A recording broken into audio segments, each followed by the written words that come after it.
Hmm. Hmm. I need to make a video about something. Is there anything interesting we can talk about today? Hmm. Oh, well, the other day PewDiePie said the N-word. We can talk about that. No, I'm not doing that. I'm kind of sick and tired of talking about the N-word. I've made too many videos about it. I'm done. I'm kind of sick and tired of the topic.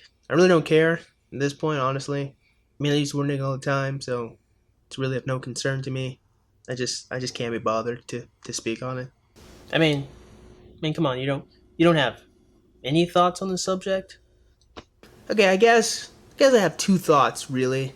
It's like point number one. It's like why nigger? Like of all the things that he could have said, why did it have to be nigga? I don't really get that. I mean, there's so many other insults that he could have pulled. Why did it have to be that one? I guess that's what gets me there. Well, in his apology video, he did say that at the time he was just trying to find the worst possible thing he could say, because he was so angry, and that's how nigga came out. That nigga made an apology video. Huh.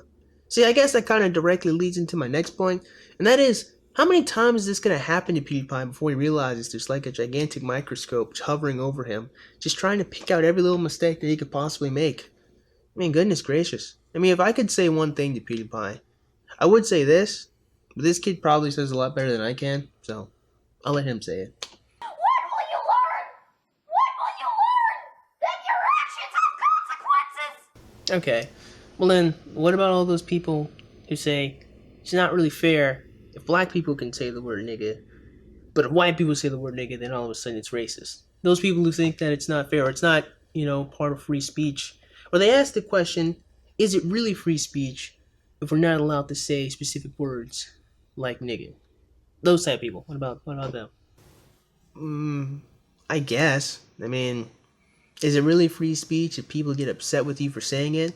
I would have to say yes, because that's kind of the whole point of free speech. I mean, you can say the word nigga as, well, nigger, I don't care. You can say it as many times or as much as you want, but I mean, I'm an adult and I'm not going to let mean words hurt my feelings. I went to high school, so I personally don't care. But honestly, I think there is an important question that should be asked, and that is it really worth it?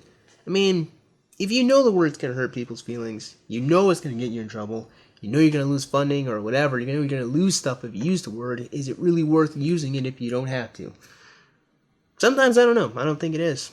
Honestly. I mean, it's just nigga. No one should want to say the word nigga, but no one should be afraid to say the word either. I mean, it should just be kind of That's how I feel about it. I'm not bothered by it, but at the same time, people's obsession, or more accurately, white people's obsession with wanting to say the word nigger under the curtail of free speech is a little too much for me. Just leave it alone. It's not worth the effort. It's not even worth the mental fortitude. Just, if you want to say it.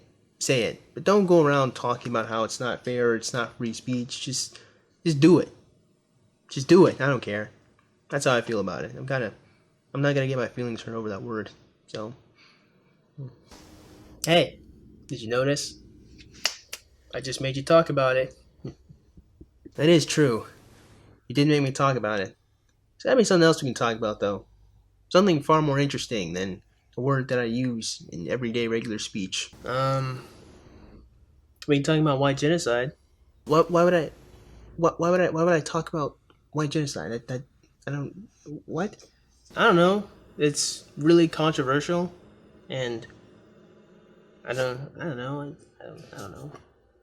Sure, there's some conspiracy theory that there's some force, the Jews, I guess, trying to curtail the amount of white people that exist. But honestly, that has a very, very simple and obvious solution.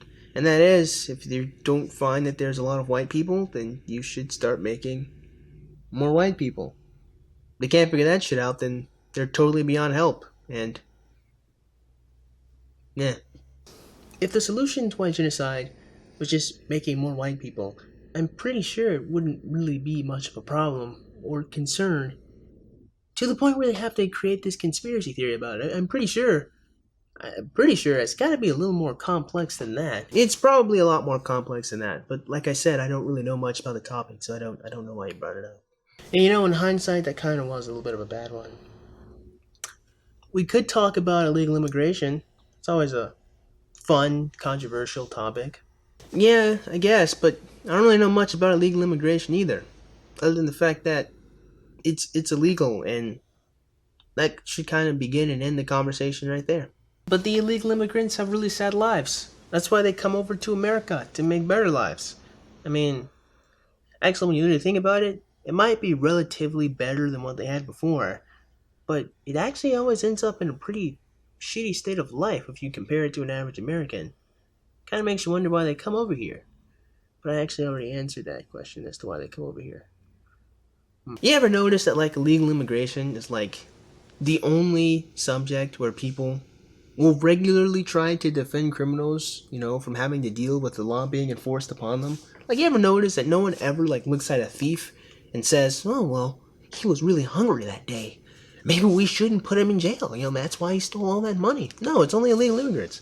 It's only illegal immigrants who come illegally into the country, where we have a conversation, a serious conversation about whether or not they should stay or whether or not they should, have to deal with the consequences of breaking the law. But that's really interesting, because I don't really know any other country that would be like fine with illegal immigrants coming in and like living there for several years, and then an executive action coming out that protects them from being deported. Like, could I go to France and do that? I don't know if I could do that if I went to France. Could I do that in Japan? I don't think Japanese people would appreciate that very much. I think you could do that in France. Pretty sure you can do that in Germany if you want to be a little more controversial there. Maybe one day in the future, after I learn more about the topic, but as far as I know now, it's just interesting in its own right that we sit down and we try to talk to or try to protect illegal immigrants, but we don't protect any other lawbreaker. It's very peculiar. Oh. I got it. We can just talk about women. Yeah. Let's talk about women. Yeah, we could talk about women. What about women? What about them in particular? How much we like them? We're not making a video today, are we? Yeah, probably not.